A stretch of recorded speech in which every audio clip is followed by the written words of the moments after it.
The TSQ Quantum is the most powerful and advanced triple quad available in the world today.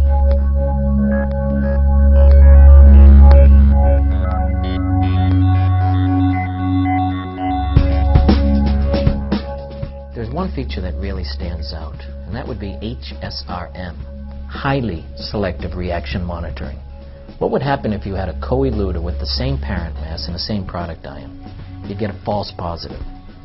Now what if that parent ion had a mass difference of, let's say, more than 0.1? With HSRM, we select it out in Q1. It is no longer a problem.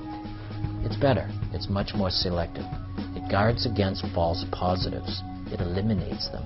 What chromatography cannot do, HSRM can. TSQ Quantum features the revolutionary IonMax source. The IonMax source we spray off-axis. This improves robustness. We never block the source. We do not have carryover in the IonMax source. We have a very large drain. The spray goes in the source and it goes out of the source. The ESI probe and the APCI probe are interchangeable. You just pull out one probe, and in about 30 seconds you could put in an APCI probe.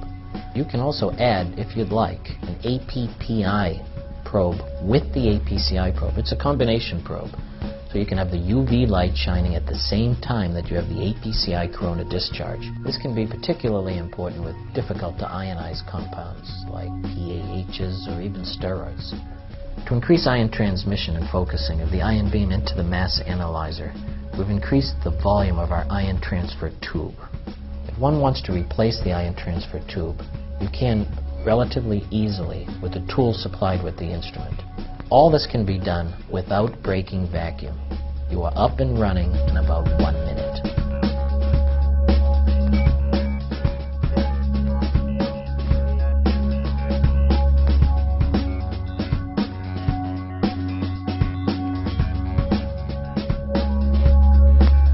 The TSQ Quantum is the only triple quad in the world to employ hyperbolic quads.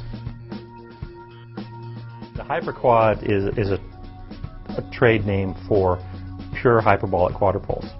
The equations of motion for ions in a quadrupole field assume that you have a quadrupole rod structure. The correct answer is to use pure hyperbolic fields generated by hyperbolic poles. The reason most people don't do that is that it's very technically difficult to create hyperbolic poles. The round rods are an approximation. The fourfold symmetry is correct, and the ratio of the diameter of the rod to the spacing between the rod is chosen to try to minimize selected field faults. There is a debate amongst the scientific community, and probably each vendor has their own opinion about what the right combination is. But you cannot drive all of the non-hyperbolic field contributions to zero if you're using round rods. If you're using hyperbolic rods, you can have a quadrupole field component and have all other field contributions zero. That's the right answer. That's what all the math is expecting. And the resolution and performance we get is because we are building a device that is consistent with the theory. We have a bent collision cell for two reasons. The most obvious is it allows us to take a long mass analyzer and put it on a bench by folding it in the middle. And second, it breaks the line of sight from the ion source to the detector. Ions can be neutralized in the transfer optics in the source region, and if they don't have a line of sight, they can't make it to the detector region, so it reduces our background noise levels. The TSQ Quantum, it's more selective, it's more specific, it's better.